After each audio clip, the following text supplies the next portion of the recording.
Hi everyone, welcome to Punjab Success Mantra. Myself C.A. Sonam Sharma. I welcome you all to our series for Excise and Taxation Inspector Exams, जिसमें हम important MCQs discuss कर रहे हैं taxation subject के।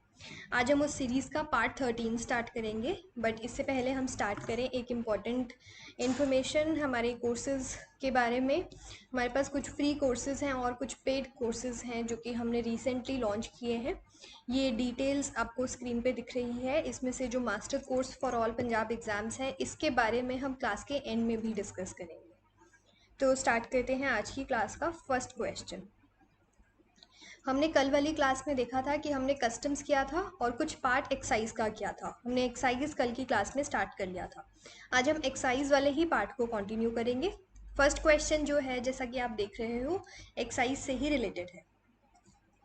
Central excise act originally known as, हमारे पास चार option है। Central excises and salt act 1944, central salt act, central salt and excises act 1944 and none of the above. जो इसका आंसर है वो है central excises and salt act. जैसा कि आप लोगों को पता होगा, 1944 में हमारे देश में ब्रिटिश गवर्नमेंट हुआ करती थी। एंड उस टाइम पे वो लोग काफ़ी ज़्यादा ऑब्सेस्ड थे फॉर सॉल्ट, कि उन्होंने सॉल्ट के ऊपर टैक्स लगा दिया था। जिसके बाद हमारे देश में बहुत सारे रेवोल्यूशंस भी आए थे इस सॉल्ट टैक्स को लेकर। तो उन्होंने जो एक्ट निकाला था उसका नाम था सेंट्रल एक्साइजेस एंड सॉल्ट एक्ट। उन्होंने सॉल्ट के ऊपर एक्स्ट्रा टैक्स लगाया था इसलिए। Question number 2, central excise act applied in Jammu and Kashmir in which year? 1944, 1954, 1962 and 1966। तो इसका जो आंसर है वो है 1954। 1944 में जब ये एक्ट बना था, उस टाइम पर ये एक्ट को जम्मू एंड कश्मीर में अप्लाई नहीं किया गया था। बट उसके बाद जब 1954 में अमेंडमेंट्स आई तो तब इस एक्ट को जम्मू एंड कश्मीर तक अप्लाई किया गया था। Though originally the act did not apply to the state of Jammu and Kashmir, its application was extend की गई थी बाद में, since the enactment of taxation laws, extension to Jammu and Kashmir Act 1954. Question number 3, excise is a dash level tax. हमने कल भी पढ़ा था कि एक्साइज कौन कलेक्ट करता है? Central government. एक्साइज कौन सी लिस्ट में प्रिस्क्राइब है? यूनियन लिस्ट में। तो एक्साइज कौन से लेवल का टैक्स हुआ? सेंट्रल लेवल का। Question number 4, which act tells about the rates of different excise duties? हमने कस्टम्स पढ़ा था। कस्टम्स में हमने देखा था जो लॉ है वो बनाता है एक एक्ट, कस्टम्स एक्ट, और जो उसके रेट्स हैं वो स्पेसिफाई करता है दूसरा एक्ट। सेम इसी तरीके से एक्साइज में भी यही था कि एक जो एक्साइज एक्ट है वो आपको बताता है कि कैसे ये लॉ अप्लाई किया जाएगा, और जो उसके रेट्स हैं वो बताए जाएंगे टैरिफ एक्ट में। अब हमारे पास चार ऑप्शंस हैं: central salt and excises act 1944, central excises act, central excise act 1944, 1954, excise tariff act 1985। इसका जो आंसर है वो है टैरिफ एक्ट।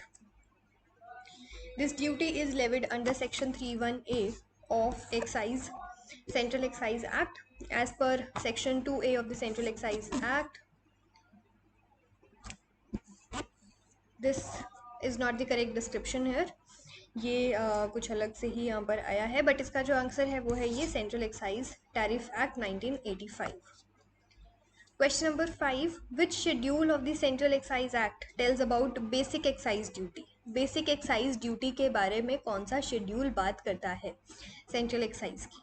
हमने कल पढ़ा था कि जो सेंट्रल एक्साइज एक्ट है उसके तीन शेड्यूल्स होते हैं।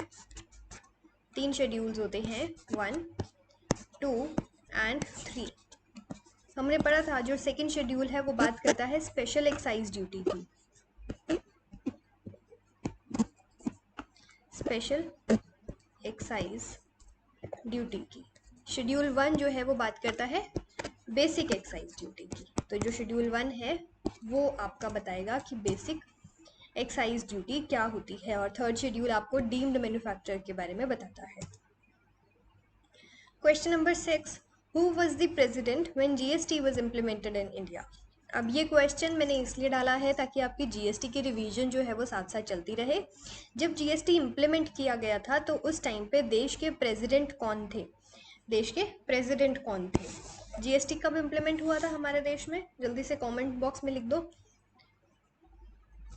तो जीएसटी जो इम्प्लीमेंट हुआ था वो हुआ था 1 जुलाई 2017। 1 जुलाई 2017। अभी रिसेंटली हमने 1 जुलाई 2022 को जीएसटी डे भी मनाया है। उस डे को मनाने का रीज़न यही है क्योंकि उस दिन 2017 में जीएसटी को इम्प्लीमेंट किया गया था।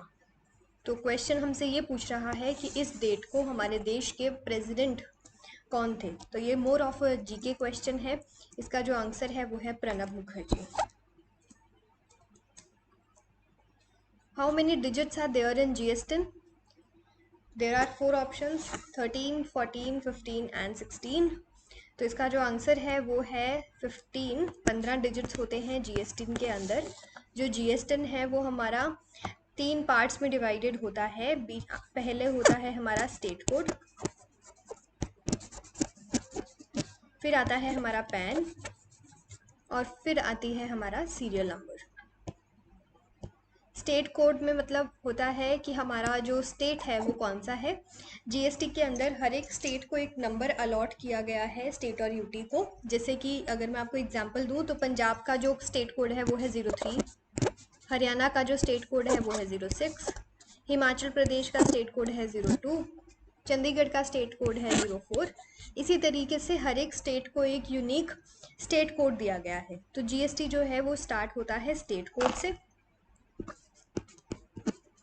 स्टेट कोड से लेट्स से 03 पंजाब में है आपका रजिस्टर, तो 03 से ये स्टार्ट होगा। उसके बाद आपका पैन नंबर आएगा, पैन जो कि होता है 10 डिजिट्स का,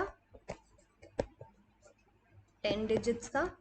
उसके बाद आता है एक सीरियल नंबर, एक सीरियल नंबर। और ये जो स्टेट कोड, ये जो जीएसटी नंबर है ये एक यूनिक नंबर होता है हर एक टैक्स पेयर के लिए, हर एक पैन के लिए। तो लेट्स से कि आप पंजाब में रजिस्टर्ड हो तो आपका जो जीएसटी नंबर है वो किसी और का जीएसटी नंबर नहीं हो सकता, क्योंकि आपका जो पैन है वो भी अलग है और आपका जो जीएसटी नंबर के सीरियल नंबर्स होंगे, ये वाले नंबर्स, वो भी अलग होंगे। पैन सेम ना होने की वजह से डेफिनेटली वो यूनिक बन जाएगा। अब ये जो पैन है, इस पैन में भी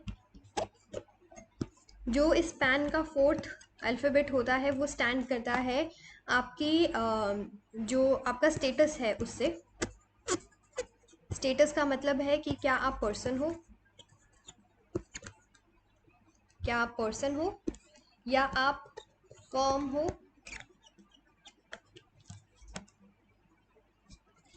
या आप कंपनी हो। आपका स्टेटस क्या है? तो जो 4th अल्फ़ाबेट होगा वो आपके स्टेटस को डिफाइन करेगा। लेट्स से कि आप पर्सन हो तो आपका जो 4th अल्फ़ाबेट होगा वो आएगा पी। अगर आप कंपनी हो तो आपका 4th अल्फ़ाबेट आएगा पैन का सी। अगर आप फर्म हो तो आपके पैन का 4th अल्फ़ाबेट आएगा एफ। इसी तरीके से जो 5th अल्फ़ाबेट है वो आपके नाम का, लास्ट नेम का फर्स्ट अल्फ़ाबेट होता है, लास्ट नेम का फर्स्ट अल्फ़ाबेट। लेट्स से कि आपका जो नाम है वो है अजय गुप्ता, तो जो आपका जो सर नेम है उसका फर्स्ट नेम, फर्स्ट अल्फ़ाबेट जी, आपका 5th अल्फ़ाबेट होगा पैन का। जैसे मेरा नाम है सोनम शर्मा, तो शर्मा का जो फर्स्ट अल्फ़ाबेट है एस, उससे मेरा वो होगा मेरा पैन का 5th अल्फ़ाबेट। तो पैन का 4th और 5th अल्फ़ाबेट आइडेंटिफाई करने का ये तरीका होता है। 4th अल्फ़ाबेट आपका स्टेटस शो करता है और 5th अल्फ़ाबेट आपके लास्ट नेम का फर्स्ट अल्फ़ाबेट होता है। और अगर आपका लास्ट नेम नहीं है, आपने सिंगल नेम लिखवाया है पैन में, तो जो सिंगल नेम है वही आपका लास्ट नेम माना जाएगा। तो ये होता है जीएसटी। 15 डिजिट्स का होता है, 2 स्टेट कोड, 10 पैन, और लास्ट के जो 3 होते हैं वो होते हैं सीरियल नंबर्स। अब ये जो स्लाइड है ये आपको बता रही है कि जो कस्टम्स और एक्साइज है उसमें कुछ इंपॉर्टेंट टर्म्स डिस्कस की जाती हैं बहुत बार। हम हमेशा देखेंगे कि उसमें कुछ आप टर्म्स देख रहे हो जिनका अलग अलग मतलब होता है, जो एक नॉर्मल पर्सन को समझ नहीं आएगा जिसने एक्साइज या कस्टम्स को नहीं पढ़ा है। बट क्योंकि ये हम पढ़ चुके हैं तो मैं आपको बताती हूँ कि ये इनका मतलब क्या होता है। जो फर्स्ट वर्ड है वो है एड वैलोरम। एड वैलोरम जो है वो एक लैटिन वर्ड है जिसका मतलब होता है अकॉर्डिंग टू वैल्यू, कि वैल्यू के अकॉर्डिंग आपको ड्यूटी पे करनी है। जनरली ये यूज़ किया जाता है जब आपको वैल्यू के बेसिस पे एक्साइज या कस्टम ड्यूटी पे करनी होती है। लेट्स से कि आपके जो गुड्स हैं उनकी वैल्यू है 100 रुपये, तो आपको 100 रुपये के बेसिस पे जब ड्यूटी पे करनी पड़ेगी तो उसको बोलते हैं हम एड वैलोरम। इस 100 रुपीज़ को हम बोलेंगे ad valorem. Ad valorem duty क्या होती है? एड वैलोरम ड्यूटी होती है which are calculated on the basis of value. इसके ऊपर जो ड्यूटी कैलकुलेट की जाएगी उसको बोलते हैं हम एड वैलोरम ड्यूटी। एक होता है bill of lading. Bill of lading जो होता है वो एक बहुत इंपॉर्टेंट डॉक्यूमेंट है ताकि आप अपने जो फ्रेट है उसको मूव करा सको। The bill of lading is a required document to move a freight shipment. The bill of lading works as a receipt of freight services, a contract between the freight carrier and shipper, and a document of title. वो जो bill of lading है, it's generally a bill जिसके ऊपर ये लिखा होगा कि हमारे जो गुड्स हैं वो ये वाला शिपर जो है वो शिपिंग करा रहा है, इसके अंदर इतनी क्वांटिटी ऑफ गुड्स हैं, अमाउंट कितना है उसकी मार्केट वैल्यू, और जो भी कॉन्ट्रैक्ट से रिलेटेड चीज़ें हैं वो इसमें आ जाएंगी। जैसे लेट्स से कि आपने फ्रेट में ले जाते आप शिप में लेके जा रहे हो और हमारे गुड्स बीच में डूब गए, तो इन गुड्स का क्या होगा, उसमें उस टाइम पे क्या क्या जो इन शिपर है उसकी क्या लाइबिलिटी आएगी, वो सारी चीज़ें हमारी इस बिल ऑफ लेडिंग में स्पेसिफाई की जाएंगी। तो ये होता है एक डॉक्यूमेंट ऑफ टाइटल जो कि स्पेसिफाई करता है कि उस जो बिल ऑफ लेडिंग है या उस फ्रेट में कितनी चीज़ें जा रही हैं, क्या क्वांटिटी है, क्या क्या जा रहा है, वो सारी चीज़ें ये बिल ऑफ लेडिंग हमको स्पेसिफाई करता है। और दो टाइप के बिल ऑफ लेडिंग होते हैं, एक होता है clean bill of lading and एक होता है foul bill of lading. Clean bill of lading होती है जहाँ पे स्पेसिफिकली आपको क्वांटिटी और अमाउंट्स वगैरह स्पेसिफाई कर दिए जाएंगे। बट कुछ केसेस ऐसे होते हैं जहाँ पर आप अमाउंट और क्वांटिटी को स्पेसिफाई नहीं कर सकते हो क्योंकि कुछ सीक्रेट सामान भी जा सकता है, तो उस केस में हम फाउल बिल ऑफ लेडिंग देते हैं। Question number 8. Dash is an official document required for exporting or re-exporting plants, plant products and other regulated articles. Dash is an official document. क्या एक official document है जो कि exporting और re-exporting के लिए use किया जाता है? किसकी exporting और re-exporting? Plants, plants products और other regulated articles. तो इसका जो आंसर है वो है the phytosanitary certificate। The phytosanitary certificate जो है वो एक ऐसा डॉक्यूमेंट है जो कि हमें उस टाइम पे चाहिए जब आप कोई प्लांट या प्लांट बेस्ड प्रोडक्ट्स को एक्सपोर्ट या री एक्सपोर्ट कर रहे हो। और ये क्यों इशू किया जाता है? ताकि जो फ्रेट वाला है, जो शिपर है बेसिकली वो इन चीज़ों का ध्यान रख सके कि इसमें कुछ ऐसे आर्टिकल्स हैं। Question number 9. Dash is a charge levied by the shipping line to the importer in cases where they have not taken delivery of the full container and move it out of the port or terminal area for unpacking within the allowed 3 days. एक charge levy किया जाता है किस चीज़ के लिए? जब जो importer है where they have not taken delivery of the full container, उन्होंने फुल कंटेनर की डिलीवरी नहीं ली और पोर्ट और टर्मिनल एरिया से कोई चीज़ निकाल ली और या फिर अनपैकिंग कर ली within the allowed free days. Allowed free days का मतलब होता है जब आपकी शिप पोर्ट पर आ गई। इंपोर्ट करने का मतलब क्या हुआ कि बाहर से कोई सामान आपकी कंट्री में आ रहा है। तो लेट्स से कि ये आपका पोर्ट है, ये जो आपकी शिप है वो यहाँ पर आ गई। अब जैसे ही शिप आएगी ये सामान निकलने लग जाएगा। अब ऐसा तो नहीं हो सकता कि आप इमीडिएटली इस सामान को कैच कर लोगे, पकड़ लोगे और यहाँ पे रखने ही नहीं दोगे, ऐसा नहीं हो सकता। और ना ही कस्टम डिपार्टमेंट ऐसा कर सकता है, क्योंकि रूल ये है कि जब ये सामान यहाँ पर अनलोड होगा तो उस टाइम पर आपको कुछ फ्री डेज मिलेंगे। फ्री डेज का मतलब है कि जब ये सामान यहाँ पे रखा जाएगा तो नॉर्मली इस सामान को रखने के लिए कुछ पैसे चार्ज किए जाते हैं। बट फ्री डेज का मतलब है कि कुछ टाइम के लिए ये सामान रखने के पैसे चार्ज नहीं किए जाएंगे। तो ये क्वेश्चन हमसे क्या पूछ रहा है,